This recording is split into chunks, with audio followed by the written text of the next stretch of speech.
2.25 लाखाचे घंटण अज्ञात चोरट्याने केले लंपास. पारमाची येथील घटना. पोलीस ठाण्यात घरफोडीचा गुन्हा दाखल. महाड एमआयडीसी पोलीस ठाणे हद्दीमध्ये गुन्ह्याचं प्रमाण दिवसेंदिवस वाढत असून यामध्ये घरफोडीच्या घटना अधिक आहेत.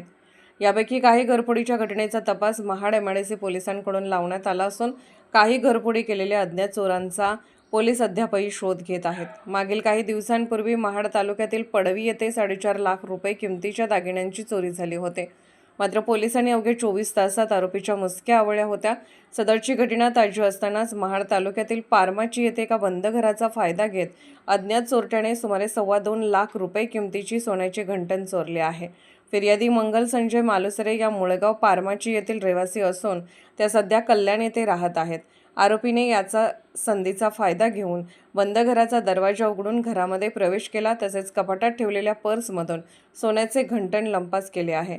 फिर्यादी मंगल संजय मालुसरे या बऱ्याच दिवसातून गावी आले असते आपले घर बंद कोणीतरी फोडले असून घरामध्ये चोरी झाली आहे हे लक्षात आल्यानंतर त्यांनी थेट महाड एमआयडीसी पोलीस ठाणे गाठलं व अज्ञात आरोपी विरोधात तक्रार दाखल केली आहे. महाड एमआयडीसी पोलिसांनी भारतीय न्याय संहिता कलम 303(2) प्रमाणे अज्ञात आरोपी विरोधात घरफोडीचा गुन्हा दाखल केला असून महाड एमआयडीसी पोलीस ठाण्याचे सहाय्यक पोलीस निरीक्षक जीवन माने यांच्या मार्गदर्शनाखाली पोलीस हवालदार राहुल मोहिते या संपूर्ण गुन्ह्याचा अधिक तपास करत आहेत. जागृत महाराष्ट्र न्यूज, रामदास चव्हाण, महाड, रायगड.